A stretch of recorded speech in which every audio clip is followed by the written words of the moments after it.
Hey guys, tonight we begin with How to Lose a Battle and Your Life, the most idiotic knights in medieval history. Imagine you're standing on a medieval battlefield, watching thousands of dollars worth of steel-encased aristocracy prepare to charge.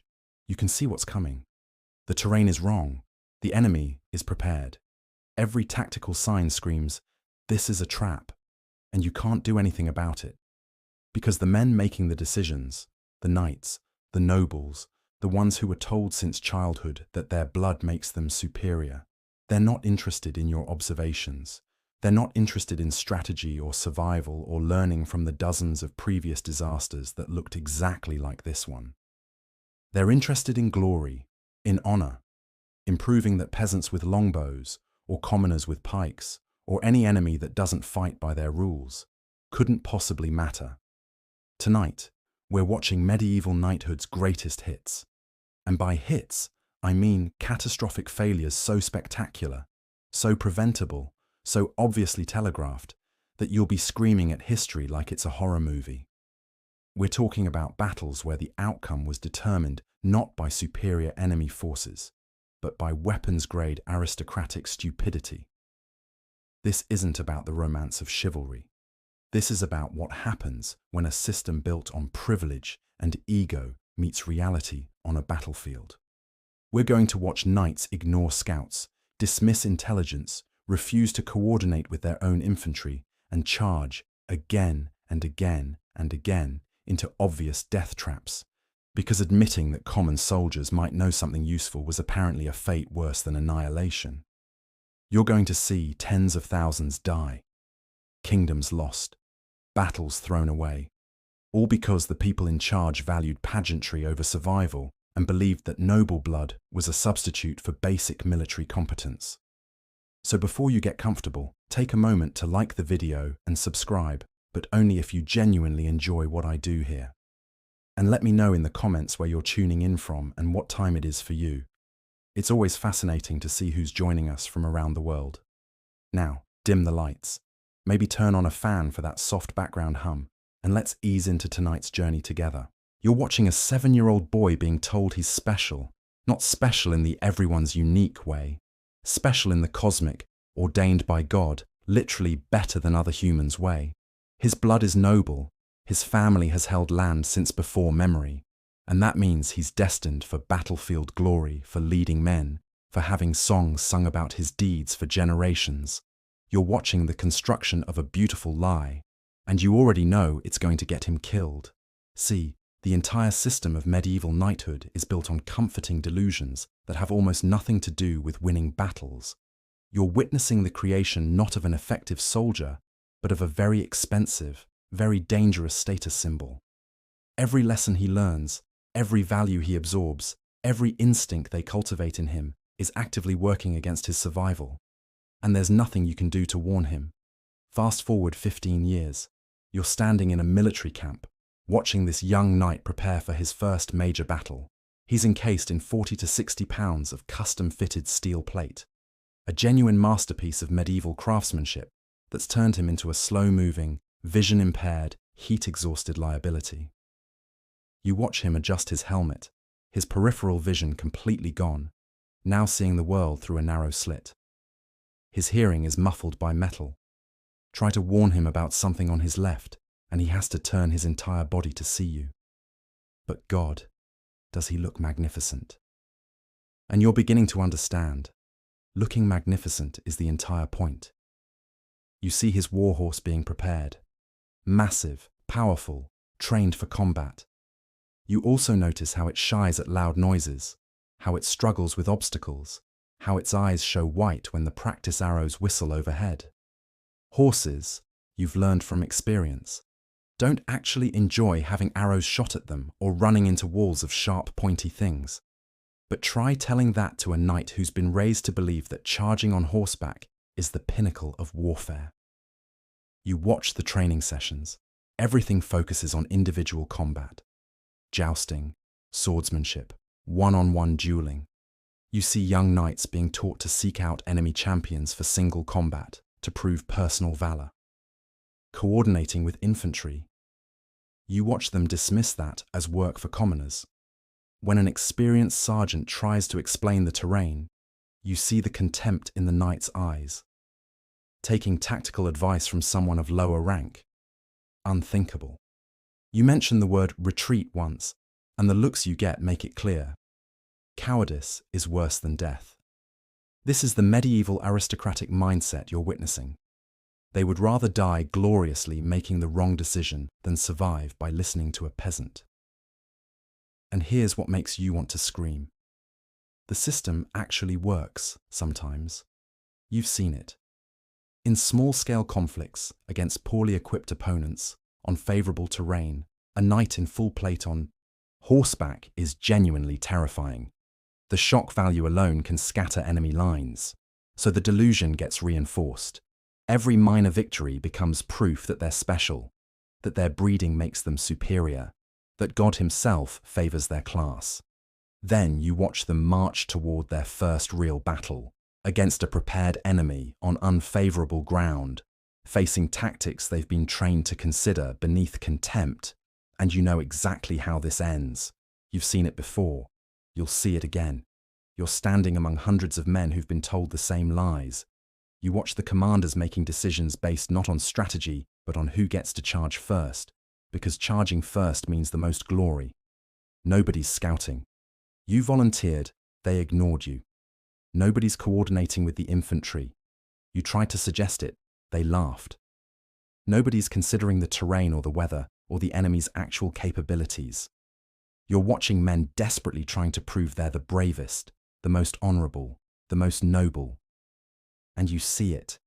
That moment when the first wave of knights begins their charge toward a marsh or uphill into a waiting forest of arrows. You see the common soldiers around you, the archers, the foot soldiers, the engineers. You catch their eyes. They know. They've seen this before. There's something in their expressions, pity and contempt and resignation mixed together. They're going to die because the nobles are too proud to listen.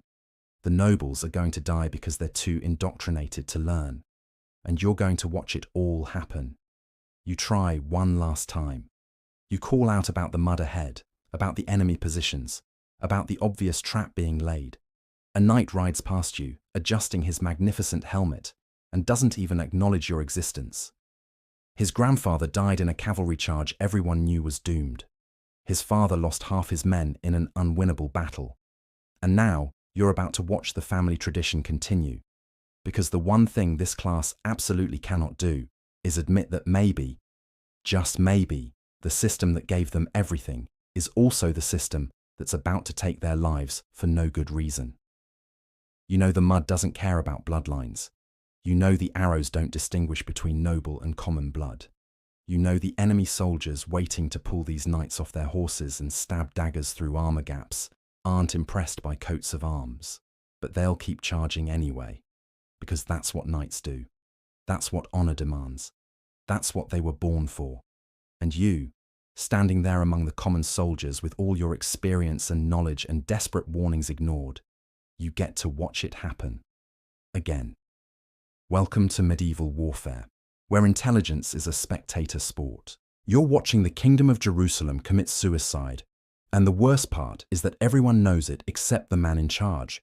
It's July 1187, and you're standing in the army camp at Sephoria, watching Guy de Lusignan, King of Jerusalem, a man who got his crown through marriage and has the strategic instincts of a particularly dim sheep, prepare to march his entire army into a waterless desert to fight Saladin. In summer, in the Levantine heat, because Saladin has besieged Tiberias, and Guy's wife's castle is there, and honour demands a response. You watch Raymond of Tripoli, the most experienced military commander in the Crusader states, a man who's fought Saladin for decades, literally beg Guy not to do this. You're close enough to hear him lay it out. Saladin wants us to leave our water source. He wants us to march through the desert. He wants us exhausted and thirsty when we fight. This is a trap. It's an obvious trap. We wait here, where we have water, and force him to come to us. You see Guy hesitate. For a moment you think reason might prevail. Then Gerard de Riedefort, Grand Master of the Templars, a man whose military judgment has all the reliability of a drunk toddler, leans in.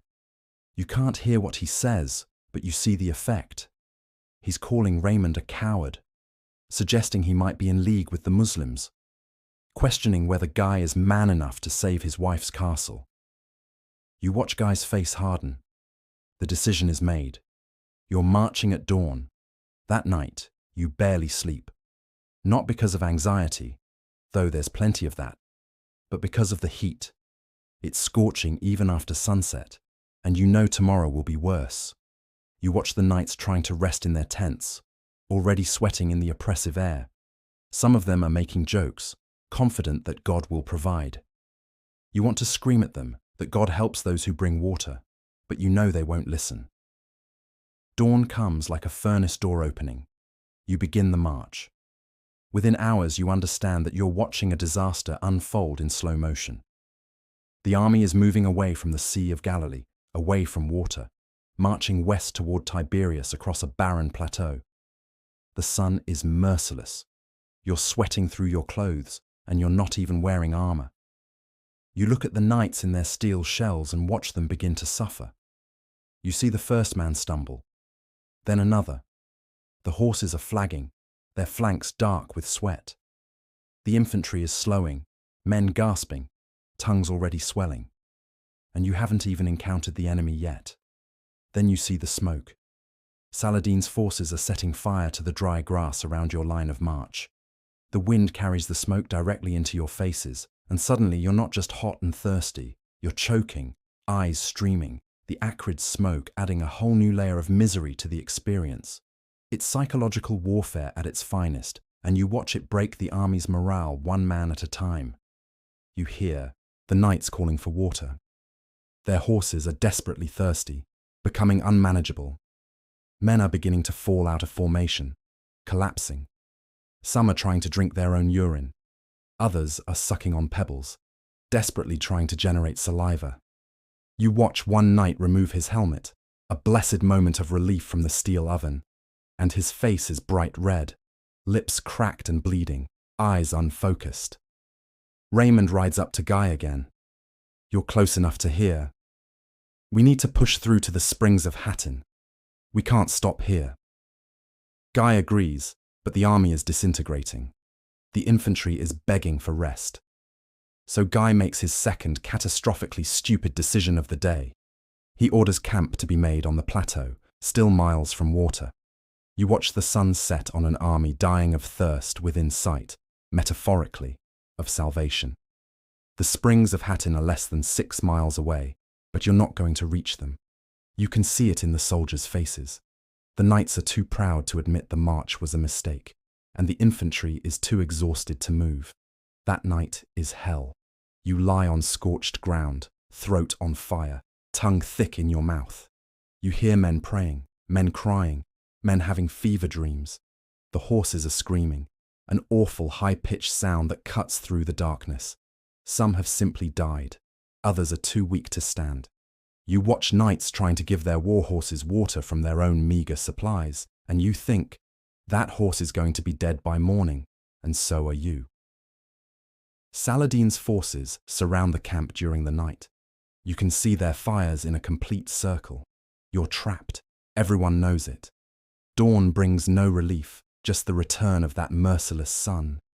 You watch the army try to form up, and it's pathetic. Men can barely stand. The knights can barely get on their horses, the ones that are still alive. Coordination is impossible. Communication is impossible. Your mouth is too dry to speak properly. Then the attack begins. You watch Saladin's cavalry sweep in, and the Crusader army barely responds. You see Raymond of Tripoli, the man who warned against this entire catastrophe, lead a charge. Saladin's forces simply part, let him through, then close the gap again. Raymond escapes. He lives. But you notice he doesn't come back. He's seen enough. The rest of the army isn't so lucky. You watch the knights try to charge. They're knights, it's what they do. But their horses can barely manage a trot. They're heat-exhausted, dehydrated, disoriented. Saladin's mounted archers circle them like wolves around dying elk. shooting almost casually. The knights in their metal armor are being cooked alive and turned into pincushions simultaneously. You see the true cross, the holiest relic in the Crusader kingdom, the supposed fragment of Christ's actual cross, being carried into the chaos. You watch it get captured. Somehow, watching that piece of wood disappear into enemy hands feels like the perfect symbol for what you're witnessing. Faith without strategy is just expensive failure. The infantry tries to retreat to the heights, the horns of Hattin, two hills that might offer some defensive advantage. You watch them scramble up, desperate, dying of thirst. Saladin's forces don't even bother to follow immediately. Why rush? You're not going anywhere. There's no water up there either. Guy and his remaining knights make a last stand near his red tent, a final, desperate attempt at the kind of glorious last stand that songs are made of. You watch Saladin's forces simply overwhelm them through sheer weight of numbers. There's nothing glorious about it. They're just tired, thirsty men in metal suits being pulled down and captured. By the end, you're looking at the complete destruction of the Kingdom of Jerusalem's field army.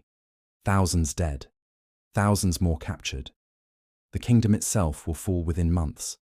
Jerusalem itself will surrender in October. All because one man was too proud to admit that marching an army into a desert without water might be a bad idea. You see Guy being led away in chains. He's alive.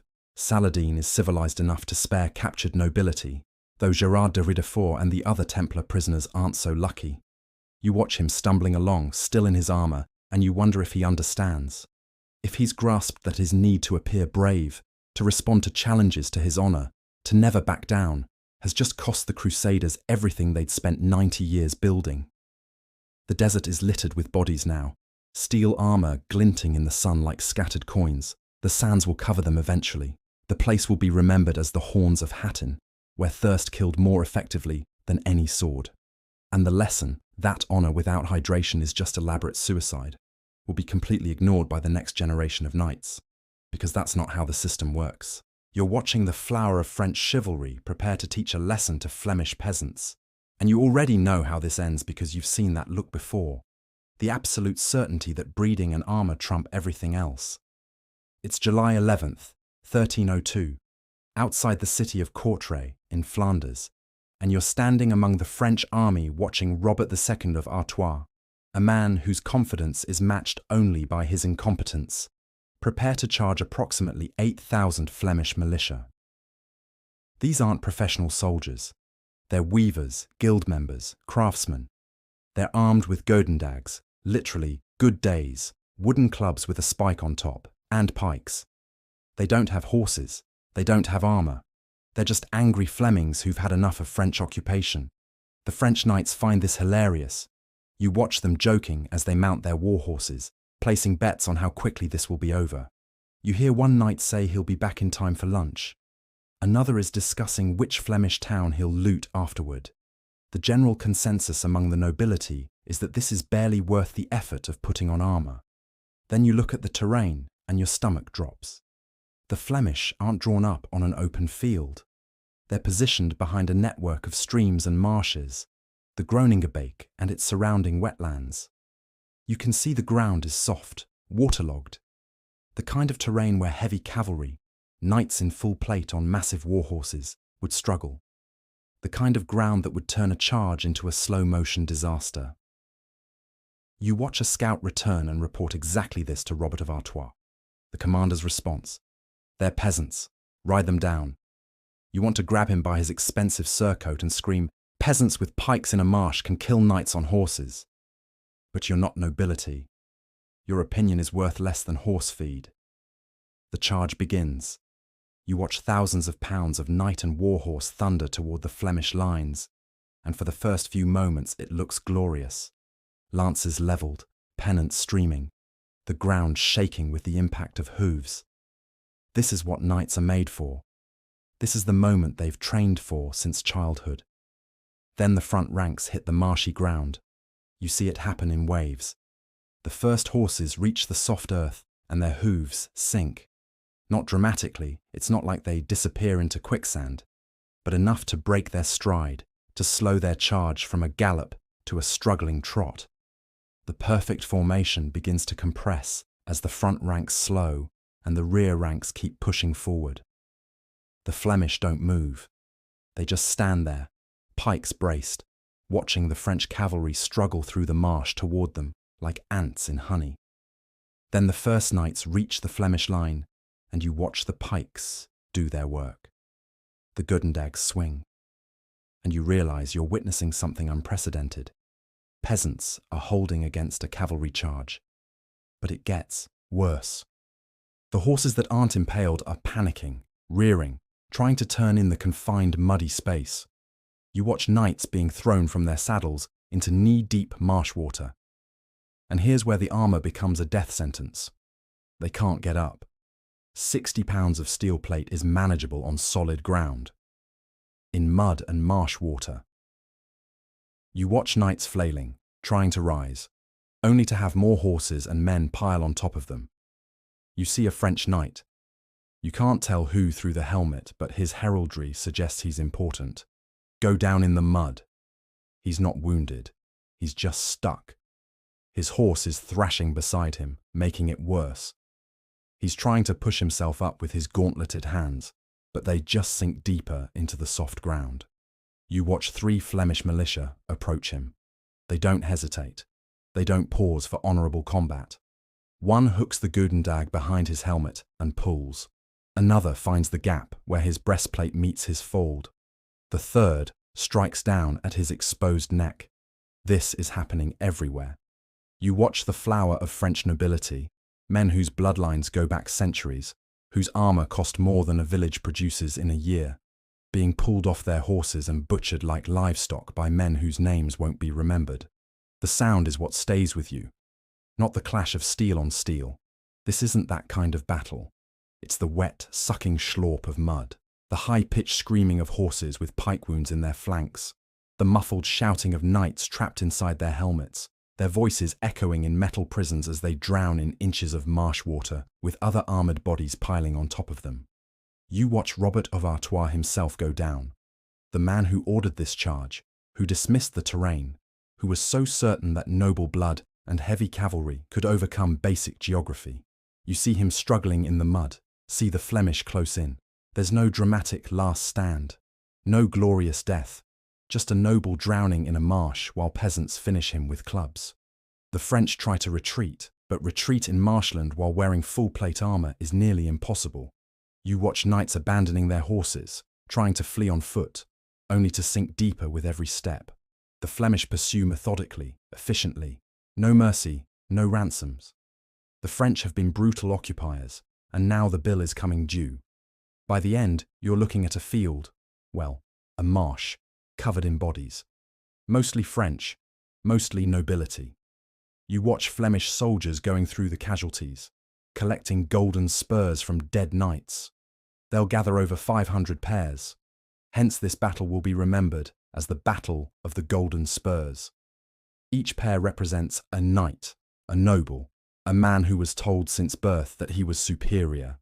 The marsh doesn't care about superiority. The mud makes no distinction between noble and common blood. It's all the same colour when it soaks into the earth.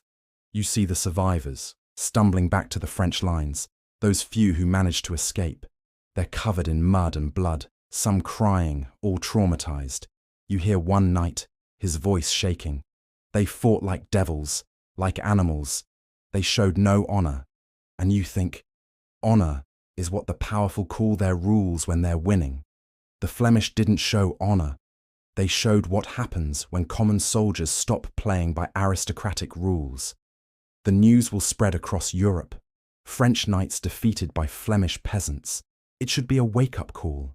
It should make nobility reconsider their tactics, their assumptions, their absolute certainty that breeding and armour are enough. It won't. You already know it won't. Because 12 years from now, you'll watch English knights ignore this lesson at Bannockburn. 44 years from now, you'll watch French knights ignore it at CRÉCY. 113 years from now, you'll watch French knights ignore it again at Agincourt. The lesson is crystal clear. Heavy cavalry charging across unfavorable terrain into prepared infantry is suicide. The lesson will never be learned, because learning would require admitting that peasants were right about something, and that's apparently a fate worse than death in a Flemish marsh. You're watching the English make the exact same mistake the French made at Courtrai, except somehow even stupider, because the French disaster happened only 12 years ago and everyone knows about it. It's June 1314, and you're standing with the English army outside Stirling Castle in Scotland, watching Edward II, a king whose military judgment is only slightly better than his ability to choose reliable friends, prepare to relieve the siege. The Scots, led by Robert the Bruce, have positioned themselves brilliantly behind a marsh called the Cars, with their flanks protected by the Bannockburn stream. On ground they've prepared, with concealed pits to break cavalry charges. You look at the terrain, you look at the Scottish position, you look at the memories of Courtrai still fresh in everyone's mind, and you watch the English knights prepare to charge anyway. Here's what makes this even more infuriating. The English have intelligence. Scouts have reported the ground conditions. Veterans of continental wars have explained what happened to French knights in Flemish marshes. The Earl of Gloucester, one of the few English nobles with actual military experience, suggests waiting, coordinating, maybe using the infantry effectively. The response from the younger, more honourable knights: accusations of cowardice, questions about whether Gloucester is man enough to lead, the usual toxic masculinity that passes for strategic planning in medieval armies. You watch Edward II cave to the pressure. The charge is on. But first, there's a preview of the disaster on the day before the main battle. You see Henry de Bohun, a young knight desperate to make his reputation. Spot Robert the Bruce himself riding ahead of the Scottish lines. Bruce is on a small pony, barely armoured, carrying only a battle axe. Bohun is in full plate on a massive warhorse with a lance. This should be easy. This should be the kind of single combat that makes careers and gets you into songs. You watch Bohun lower his lance and charge. Bruce waits, completely calm. At the last second, Bruce moves his pony to the side, something a small, nimble mount can do that a warhorse cannot, and brings his axe down on Bohun's helmet as he thunders past. The crack echoes across the field. Bohun drops like a stone, his skull split through the helmet. Bruce's axe handle breaks from the impact. You see Bruce look at the broken weapon and complain about his axe, not about the danger he was just in, about his axe. The Scottish troops cheer. The English see their champion dead in seconds, killed by a man on a pony with hand weapon, and you think, surely this is a sign. Surely someone will reconsider the plan to charge. They don't reconsider. The next day, the main battle begins. You watch the English cavalry form up, thousands of knights, the flower of English nobility, the most powerful military force in Britain. They're confident. How could they not be? They outnumber the Scots. They have better equipment. They have breeding and training and God on their side. They also have terrible ground to cross. The charge begins, and you immediately see the problem. The front ranks are trying to navigate around and through the concealed pits the Scots have dug. Horses are stumbling, breaking legs, throwing riders. The perfect formation begins to fracture before they even reach the enemy. Then they hit the marsh. You're watching the French forget every lesson they've ever learned. And this time they're doing it uphill into a forest of arrows. It's August 26th, 1346, near the village of CRÉCY in northern France, and you're standing with the English army watching Philip VI of France, a king whose tactical brilliance rivals a concussed chicken, march his army directly into the most obvious trap since the Trojan horse. Edward III of England has positioned his forces perfectly. He's on high ground, his flanks protected by forests and the village of CRÉCY, his front covered by hedges and ditches, and standing in neat, organised formations are approximately 7,000 English and Welsh longbowmen, men who can put an arrow through chainmail at 200 yards and who've been practicing since childhood. The French outnumber the English nearly 2 to 1. They have more knights, more crossbowmen, more everything. They also have no plan, no coordination, and commanders who've apparently learned nothing from Courtrai or Bannockburn. You watch the French army arrive late in the afternoon, already exhausted from a long march. The smart move, the obvious move, would be to camp, rest, and attack fresh in the morning. You see some of the French commanders suggesting exactly this. Philip VI wavers. For a moment, you think reason might prevail. Then the French knights at the front see the English position and start shouting. They're not going to wait. They're not going to let common archers have a night to prepare. They're certainly not going to let anyone think they're afraid. The rear ranks are pushing forward, eager for glory. Nobody wants to be the coward who suggested patience. You watch Philip lose control of his own army. The charge is happening whether he orders it or not. But first, the crossbowmen. The French have hired Genoese crossbowmen, professional mercenaries, skilled troops who know what they're doing. You watch them advance up the slope toward the English position. They're tired from the march. Their bowstrings are wet from an earlier rainstorm. They're advancing uphill into the sun, which is setting directly behind the English position, blinding them. The English longbowmen have kept their strings dry. They're fresh. They're in position. They have the high ground and the sun at their backs. You know what's coming. The Genoese know what's coming. Everyone except the French knights knows what's coming. The English loose. You watch the sky go dark. Not metaphorically, literally dark, as thousands of arrows arc up and then descend like a black rain. The whistle they make, all together, is like nothing else you've ever heard. It's a sound that turns your bowels to water. The arrows hit the Genoese crossbowmen in waves. You see men falling, screaming, trying to retreat. Crossbows are powerful but slow to reload, maybe 2 or 3 shots per minute for a skilled operator. Longbows, a trained archer can loose 10 to 12 arrows per minute. The Genoese are being overwhelmed by sheer volume of fire. They break, they run, and you don't blame them one bit. The French knights see the Genoese retreating and decide this is cowardice. You watch them. You actually watch this happen. Ride down their own crossbowmen, trampling them, cutting them down, screaming about honor and cowardice while killing their own troops. Then the French cavalry charge uphill into the English position. You've seen cavalry charges before. You were at Courtrai. You were at Bannockburn. But you've never seen anything like this. The English archers don't stop. They just keep shooting. The arrows are coming down so thick and fast that horses are looking like pincushions before they fall. You see war horses with 5, 6, 7 arrows stuck in them, still trying to run, screaming in pain and terror. The bodkin points, the armor-piercing arrows the English are using, are punching through chainmail, through the gaps in plate armor, through horse armor. You watch a knight take an arrow through his visor slit. Another takes one through the gap where his breastplate meets his pauldron. A third takes one straight through his thigh, pinning his leg to his saddle. The first wave collapses in a screaming, thrashing heap of men and horses about halfway up the slope. They never even reach the English lines. You watch the second wave charge. They have to navigate around and over the bodies of the first wave. The arrows never stop. More horses fall. More knights go down. Some are killed by arrows. Some are simply trapped under their own dying horses, unable to rise in their armor. The few who actually make it to the English lines run into dismounted men-at-arms, English knights who've gotten off their horses to fight on foot, forming a solid defensive line. The French knights who survived the arrows are exhausted. Their horses are terrified or dying. They're fighting uphill against fresh troops. They die, all of them. You watch wave after wave charge, 15, 16 separate charges according to some counts. Each one follows the exact same pattern. Form up, charge uphill, ride through the killing zone of arrow fire, collapse in heaps of dead and dying men and horses. The few survivors who reach the English line get cut down by men-at-arms, and after each failed charge, you watch the French knights regroup and prepare to charge again.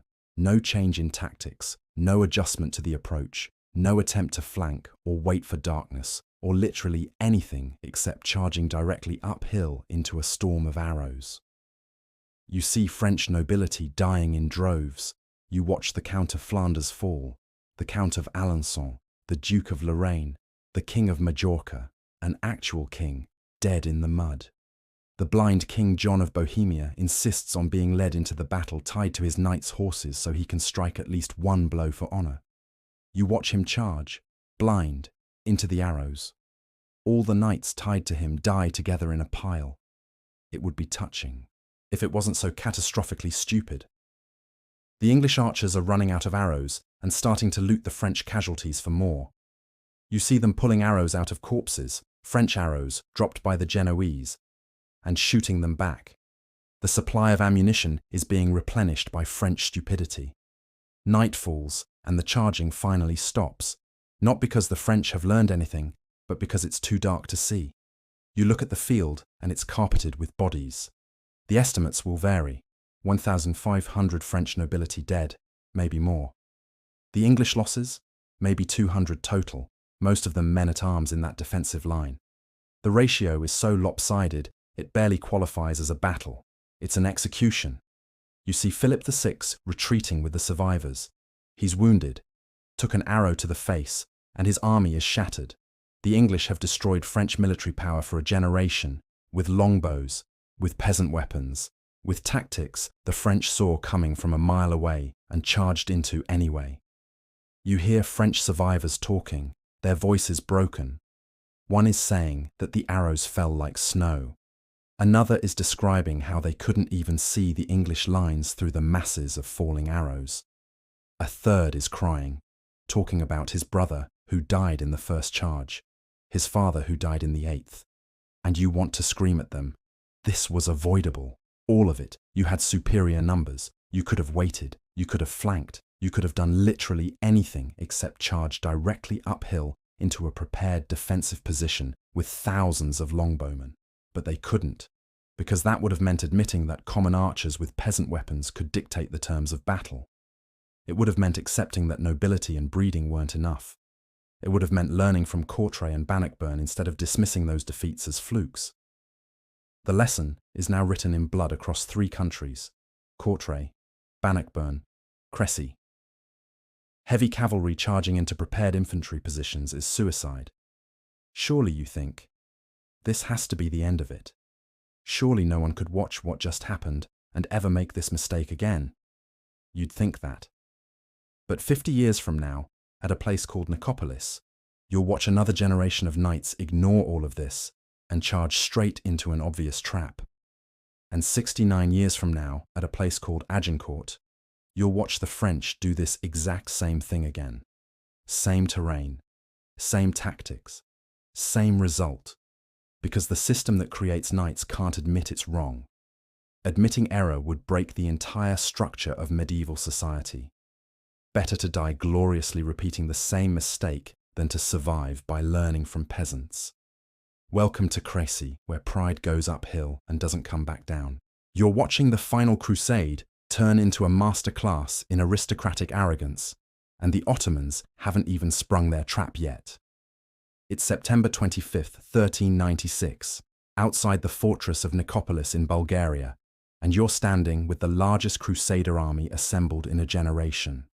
French, Burgundian, Hungarian, German, English knights, the flower of European chivalry, roughly 16,000 strong, led by Jean de Nevers, son of the Duke of Burgundy. They're here to stop the Ottoman advance into Europe, to win glory, to prove that Christian knights are superior to Muslim warriors. They're also about to demonstrate that 50 years of military disasters have taught them absolutely nothing. You watch the Crusader army lay siege to Nicopolis, and the dysfunction is immediate. The French knights are arguing with the Hungarian commanders about tactics. The Hungarians, led by King Sigismund, have actually fought the Ottomans before. They know Ottoman tactics. They understand how Sultan Bayezid fights. The French knights don't care. You listen to them dismiss Sigismund's experience. He's never faced French chivalry, as if being French somehow makes you immune to military strategy. Then scouts return with news. Bayezid is approaching with the main Ottoman army. You watch the commanders gather to plan. Sigismund suggests a defensive formation. Let the Ottomans attack the fortified Crusader position, use the Hungarian cavalry and infantry in coordination, place the experienced troops in front. You see the French knights' faces, the suggestion that they, the nobility, the elite, the men who've travelled hundreds of miles for glory, should be held in reserve while Hungarians fight in the front.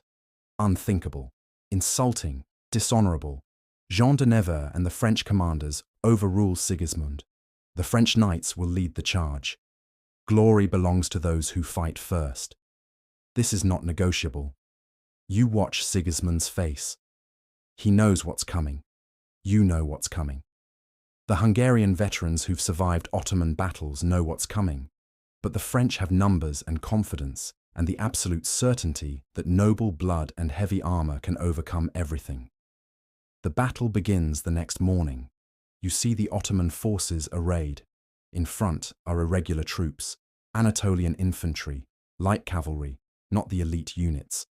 Behind them, concealed by the terrain, are the janissaries, the Sultan's elite infantry, professional soldiers who train constantly. And further back, out of sight, is Bayezid's cavalry, the heavy cavalry of the Ottoman nobility, the Sipahi. It's a trap. It's an obvious trap. The weak troops in front are bait. The French charge anyway. You watch them thunder down the slope toward the Ottoman lines. For a few glorious moments, it looks like vindication. The French knights crash into the Ottoman irregulars and scatter them. Men are falling back, running. The French are winning. Glory is theirs. Then you watch the French knights chase the retreating Ottomans. They're leaving their formation, spreading out, exhausting their horses, pursuing scattered infantry up the slope. This is exactly what Bayezid wants. You're watching the bait being taken. The French reach the top of the slope, expecting broken resistance and easy victories. Instead, they run directly into the janissaries. These aren't irregulars. These aren't frightened peasants. These are professional soldiers with pikes and discipline, arrayed in solid formation on ground they've chosen. You watch the French charge hit them and stop cold. Horses are impaled. Knights are being pulled from their saddles. The glorious charge has become a grinding, bloody melee. And the French knights are exhausted. They've just charged uphill in full armor, fought through one line of troops and pursued up a slope. Their horses are blown. The men are gasping inside their helmets. And now, they're fighting fresh troops in a defensive position. You see French knights falling, not in droves yet, but steadily. The janissaries aren't breaking. They're not running. They're just systematically killing anyone who gets close enough. Then Bayezid springs the trap. The Sipahi cavalry appears on the flanks. You watch thousands of Ottoman heavy cavalry, troops as well equipped as the French knights, but fresh, coordinated, and led by commanders who actually have a plan. Sweep in from both sides. The French are surrounded. They're exhausted. They're disordered from the pursuit. And they're about to be massacred. You see some French knights trying to fight their way out. Others are trying to form defensive positions. Most are just trying to stay on their horses. The Sipahi cavalry isn't charging blindly. They're coordinating, cutting off escape routes, systematically isolating and destroying pockets of French knights. Jean de Nevers, to his credit, fights bravely. So do his knights. Bravery isn't their problem. Their problem is that they charged into an obvious trap, ignored all tactical advice, exhausted themselves chasing bait, and are now surrounded by fresh enemy forces who've been planning this exact scenario. The rear of the Crusader army, the Hungarians, the infantry, the troops who were supposed to be supported by the French knights, see what's happening. Some try to advance to help, but the French knights are scattered across the slope, surrounded, dying. There's no organized force left to support. Sigismund makes the terrible calculation: stay and die with the French, or retreat and save what can be saved. You watch him withdraw with the Hungarian forces. He's not being a coward. He's being a commander who knows a lost cause when he sees one. The French are on their own. The slaughter is methodical. You watch Ottoman forces systematically destroying isolated groups of French knights. Some surrender. Some fight to the death. All of them are learning the same lesson. Courage without tactics is just expensive dying. By the end, you're looking at a catastrophe. Thousands of Crusaders dead. Thousands more captured, including Jean de Nevers and most of the French nobility. The ransoms will bankrupt French noble families for a generation. And the aftermath gets worse. Bayezid, enraged by reports that the French massacred Ottoman prisoners earlier in the campaign, orders the execution of captured crusaders. You watch them being brought forward in groups and beheaded, hundreds of them. The only ones spared are the highest nobility, the ones worth enormous ransoms. Jean de Nevers survives because his ransom is worth a fortune. He'll return to France, be celebrated as a hero for his bravery, and apparently learn nothing from the experience. His son will grow up hearing tales of glorious crusading and Christian chivalry. His son will be at Agincourt 19 years later, making the exact same mistakes. You listen to the survivors telling their stories when they finally return home. They talk about Ottoman treachery, about overwhelming numbers, about the unfair tactics of the enemy. What they don't talk about is how they ignored experienced commanders, charged without reconnaissance, took obvious bait, and turned a winnable battle into a complete disaster through sheer arrogant stupidity. The pattern is now undeniable. You've watched it at Courtrai, Bannockburn, CRÉCY, and now Nicopolis. Different enemies, different terrain. Same fundamental mistake. Knights charging without coordination, without intelligence, without any plan beyond attack gloriously and trust that God and breeding will handle the details. It never works. It keeps happening anyway, because the system that produces knights can't admit that the system itself is the problem, can't admit that individual glory and collective success are often opposed, can't admit that peasants with pikes, archers with longbows, or Muslim cavalry with actual tactics might deserve respect rather than contempt. The lesson has now been written across Europe and into the Balkans. Glory-seeking without strategy is suicide with fanfare. And 19 years from now, at a muddy field in France called Agincourt, you're going to watch the French nobility prove that they still haven't learned a goddamn thing. You're standing in French mud on October 25th, 1415, watching the French nobility prepare to charge uphill into English longbowmen. And the worst part is that you've literally seen this exact movie before, 69 years ago at CRÉCY, on almost identical terrain, against the same enemy, using the same tactics, with the same result. And they're going to do it anyway. You're with the French army at Agincourt, watching Charles d'Albret, Constable of France, command roughly 20,000 to 30,000 French troops.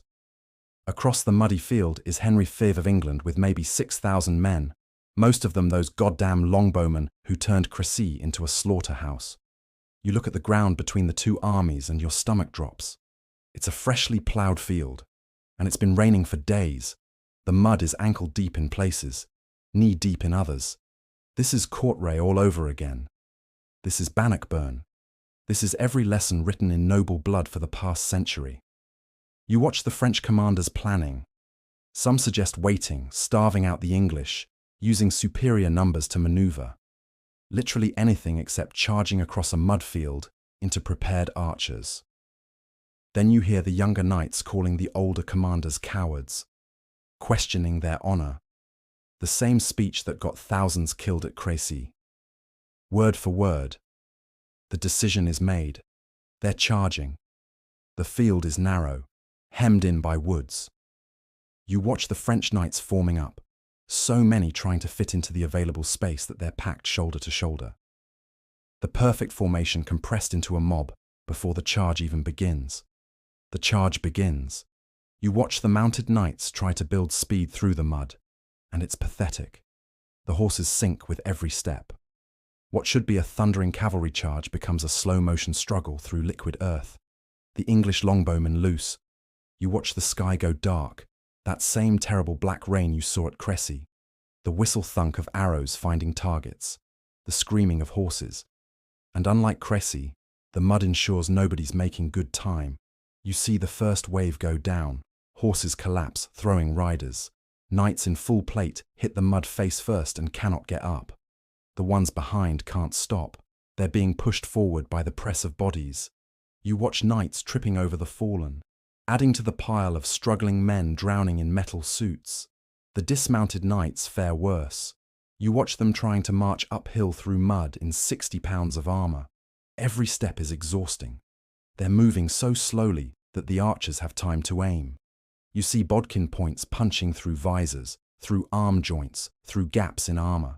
Some French knights actually reach the English lines. They're exhausted, oxygen deprived, covered in mud, barely able to lift their weapons. You watch English men-at-arms, fresh, fighting downhill, simply push them back into the mud, just shoving until the French knights fall over and can't get back up. The second wave charges into the same killing ground. They can see the bodies, they can see the mud. They charge anyway, because turning back would admit the first wave died for nothing. You watch them go down the same way. Arrows, mud, exhaustion. The pile of bodies grows. In some places, fallen knights are 3 or 4 deep. You see men trapped underneath, drowning in mud and blood, their screams muffled by helmets and the weight of armoured bodies. Then comes the moment that defines Agincourt's horror. Henry V, seeing French reinforcements forming, makes a brutal calculation. The captured French knights outnumber his guards, so he gives the order, execute the prisoners. You watch English soldiers moving through the field, killing captured nobles. Daggers through visor slits, throats cut, no ransoms. The system that was supposed to protect captured nobility is overridden by tactical necessity.